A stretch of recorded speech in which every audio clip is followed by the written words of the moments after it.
বিসমিল্লাহির রহমানির রহিম। প্রিয় ছাত্রছাত্রীরা, আমরা দ্বিতীয় বর্ষের আরবি সাহিত্য এই বইটির প্রথম যেটা কবিতা কারমুন ওয়া নাজদাতুন, এই কারমুন ওয়া নাজদাতুন এই কবিতাটা আমরা পড়ব। যদিও আমরা এই কবিতাটা সহ আমাদের সিলেবাস ইতিপূর্বে শেষ করে দিয়েছি, আমরা রিভাইজ দিতে যাচ্ছি। তো আমরা দ্বিতীয়বারের এই পড়ায় কবিতাটি আমরা আবারও আলোচনায় নিয়ে আসছি। আমরা কবিতাটি বুঝার স্বার্থে কবিতাটা যেভাবে পড়তে চাই এটা আমি দেখাতে চাই তোমাদের। এভাবে পড়ব, সেটা হচ্ছে আমরা প্রথমে জানব কবিতাটার নাম।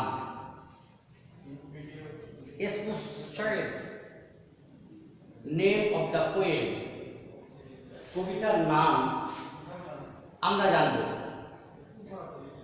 এরপর আমরা জানব কবির নাম, নেম অফ দ্য পোয়েট, কবির নাম। এরপরে আমরা জানব কবির সময়কাল, কোন সময়ের কবি, কবিতাটা কোন সময়ে, মোটামুটি একটা আইডিয়া। যদিও আমরা কবির জীবনী যখন আলোচনা করব তখন এটা বিস্তারিত জানতে পারব, তবে শুধু দুই একটি সেন্টেন্সে কবির সময়কালটা আমরা কি বলে আলোচনায় যেতে পারব। কবির উদ্দেশ্যটা কি, কি উদ্দেশ্যে এই কবিতাটা লিখলেন, মাকসুদুস শায়ের, intention of the poet. What was the intention of the poet? এটা আমরা জানব। কবিতার সারমর্ম, substance of the poet. We want to know what is the substance of this poet. এরপরে আমরা সময় পেলে যাব কবিতার অনুবাদ উপসংহার। আমরা এইভাবেই আমরা কবিতাটা আলোচনায় নিয়ে আসতে চাচ্ছি। তো দেখা যাক আমরা কতটুকু আজকে পারি, যতটুকু আজকে হবে, তারপরে পরবর্তী ক্লাসে আমরা বাকিটা ইনশাল্লাহ জেনে নেব। তো আমরা তাহলে জেনে নিই, প্রিয় ছাত্রছাত্রীরা, আমাদের কবিতা যেটা আমরা আজকে পড়তে চাচ্ছি সেটির নাম হচ্ছে কারমুন ওয়া নাজদাতুন। কারমুন ওয়া নাজদাতুন, কারমুন কথাটার অর্থ আসে রিসপেকশন, আর নাজদাতুন শব্দটার অর্থ আছে ডোনেশন। রিসপেকশন অ্যান্ড ডোনেশন, সম্মান, সম্মান এবং দানশীলতা, এই কবিতার নাম।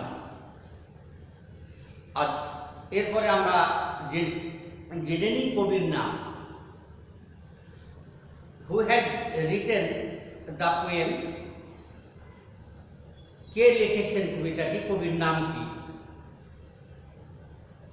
কবির নাম ইসমুস শায়ের, কবির নাম, name of the poet was Hatim আত-তাই।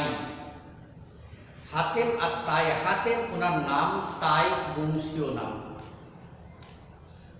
এই জন্য বংশীয় নাম যোগ করে ওদের সবারই নামের সাথে যোগ আছে, যেমন ছেলে আদি ইবনে হাতেম আত-তাই, আদি তাই। তো তাই বংশীয় নাম, মূল নামটা হচ্ছে হাতেম। যেই সময়টা তিনি কবিতা লেখেন, দু চারটি সেন্টেন্সে যেটা বলতে চাই, জীবনী নয়, সেটা হচ্ছে নবী করিম সাল্লাল্লাহু আলাইহি সাল্লাম 577 খ্রিস্টাব্দে তিনি জন্মগ্রহণ করেছিলেন। 610 খ্রিস্টাব্দে ইসলাম প্রচার শুরু করেছিলেন। ইসলাম প্রচার শুরুর আগেই তিনি বিদায় গ্রহণ করেছিলেন।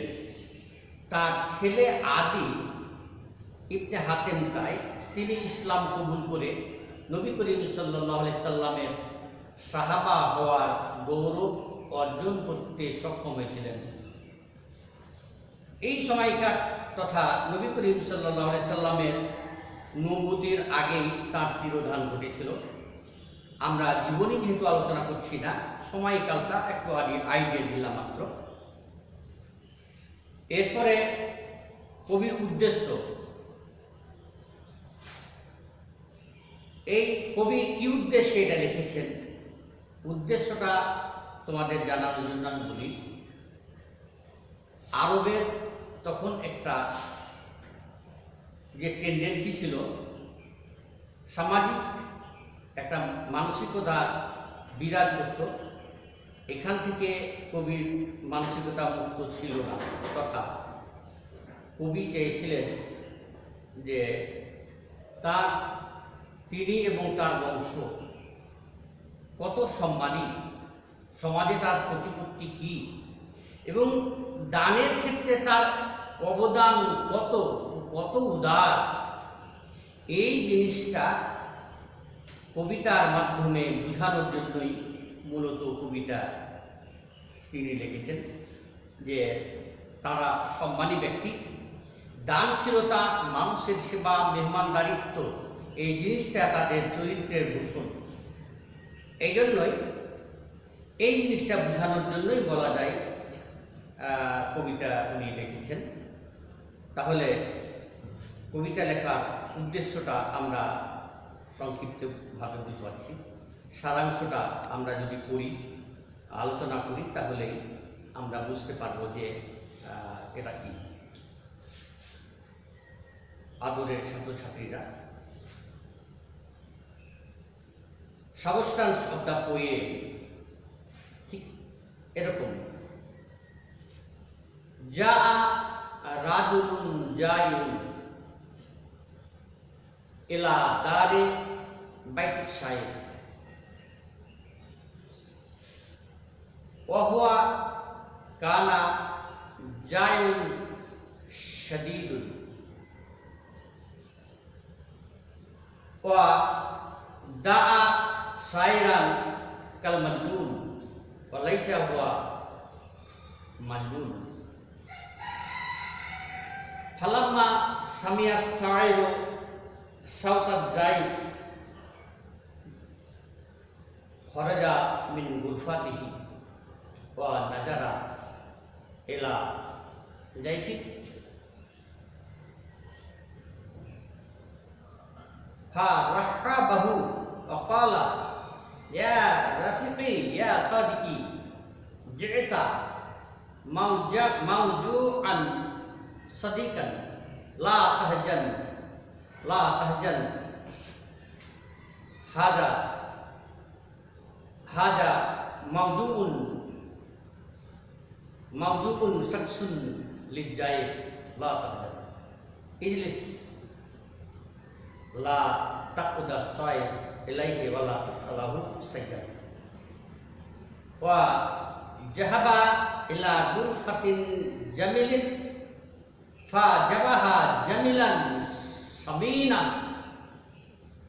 وفعل له ما كان عليه. قال السيد ليس هذا لي هذا أوصاني أبي وأوصاه قادما أباه. আদরের ছাত্রছাত্রীরা, এটি হচ্ছে সাবস্টান্স কাউল মাদ্দা লিহাযা শাইর সাবস্টান্স অফ দ্য পোয়েম। তোমরা বুঝতে পারছো যে a man came in front of the poet at the time when universe was sleeping and asked some male to the poet was asked masked as mad, but he was not mad. When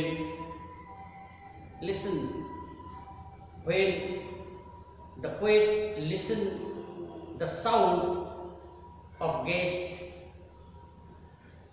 came out in front of the guest and assured him and go away to the room of camel and kill a fat camel and perform the duty what was upon him for the guest. আদরের ছাত্রছাত্রীরা,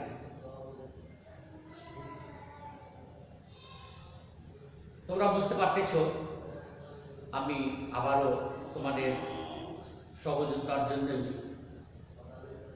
আমি আবারও বলছি সারাংশটা। গোটা পৃথিবী যখন গভীর ঘুমে মগ্ন, সবাই ঘুমন্ত, এমনি সময় একজন মুসাফির কবির বাড়ির সামনে গিয়ে খুব হাউমাউ করে পাগলের মতো চিৎকার করল, অথচ সে পাগল ছিল না। এটির উদ্দেশ্য ছিল যে এই হাউমাউ আতঙ্কজনক শব্দ শুনে কবি যেন বের হয়ে আসতে বাধ্য হয় এবং তার যে পেটে ক্ষুধা, এটা নিবারণের কোনো একটা গতি লাগে। যখন কবি শুনতে পারল যে একজন কেউ এসেছে, তখন দেরি না করে আলোটাকে প্রজ্বলিত করে মেহমানের সামনে আসলো। মেহমানকে বলল, চিন্তার কারণ নেই, তুমি উপযুক্ত জায়গায় এসছো, কারণ আমি হচ্ছি মেহমান প্রিয়। তোমার আগমনকে আমি স্বাগত জানাচ্ছি। দেরি না করে উটশালে গিয়ে একটি হৃষ্টপুষ্ট উট জবে করে মেহমানের জন্য যা করা দরকার সব কিছু সম্পাদন করল। কবি বলছেন, এমন করে মেহমানদারির স্বভাবটা আমারই শুধু নয়, আমার পিতাও এরকমই ছিলেন। আমার পিতা আমাকে উপদেশ দিয়েছিলেন এবং তাকে এবং তার পূর্ববর্তীরা এভাবেই উপদেশ দিয়ে রেখেছেন। আদরের ছাত্রছাত্রীরা, তার মানে বুঝতে পারছ, এটাই বোঝাতে চাচ্ছেন যে আমি কেমন মেহমান প্রিয়, আমার মেহমান প্রীতি আমার বংশের কেমন ছিল, এই জিনিসটা উনি বোঝাতে চাচ্ছেন। আসুক ছাত্রছাত্রীরা, আমরা পড়তে চাচ্ছি অনুবাদের দিকে যদি যাই, তাহলে আমরা অনুবাদটা দেখি। প্রথম লাইনটি দেখতে পাবে, দেখো,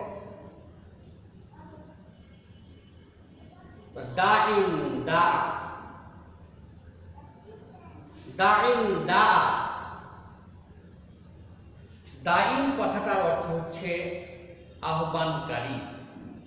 इसमें फाइल এসেগা আহ্বানকারী। আর দা মানে ফেল, এটা ক্রিয়া। এখানে আগে আসলো ফাইল, তারপরে ফেল। তোমরা নিশ্চয়ই জানো আরবি বাক্য গঠনের একটা রীতি আছে, কয়েকটা রীতি আছে। তার ভিতরে একটা হচ্ছে যে বাক্য গঠন করতে গেলে প্রথমে আসবে ফেল, তারপরে ফাইল, তারপরে মাফউল হাল অথবা অন্য কিছু। কিন্তু বিশেষ কারণেই, কবিতার কারণে এবং একটা অধিকার আছেও গ্রামাটিক্যাল, ওইদিকে যাচ্ছি না। এই জন্যই ফাইলটাকে আগে আনা হয়েছে, এটা অযৌক্তিক হয়নি, গ্রামার ভিত্তিকই নিয়ে আসা হয়েছে। প্রথমে আনা হয়েছে ফাইল, তারপরে ফেল। আহ্বানকারী আহ্বান করল, বাদাল হাদ, বাদ মানে পরে, হাদ মানে পূর্ণ নীরবতা।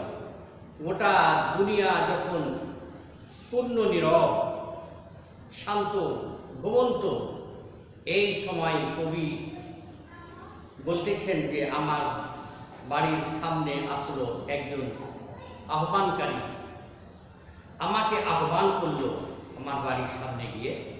সেই সময়টা ছিল গোটা জগৎ প্রচণ্ড ঘুমে নিমগ্ন। ডাকার ধরনটা কবি বলতেছেন যে কান্নাহু ইউকাতিলু আহলুস সূরা ওহুম ইউকাতিলুনা। অর্থটা এরকম যে এমন ভাবে আমার বাড়ির সামনে গিয়ে চিৎকার করলো, আমাকে ডাকলো, যেন ঠিক একদল ঘুমন্ত সৈনিকের উপর কোনো একজন ব্যক্তি হামলা করে বসেছে, আর এই ঘুমন্ত সৈন্যদল হামলা বুঝতে পেরে খুব তাড়াহুড়া করে উঠে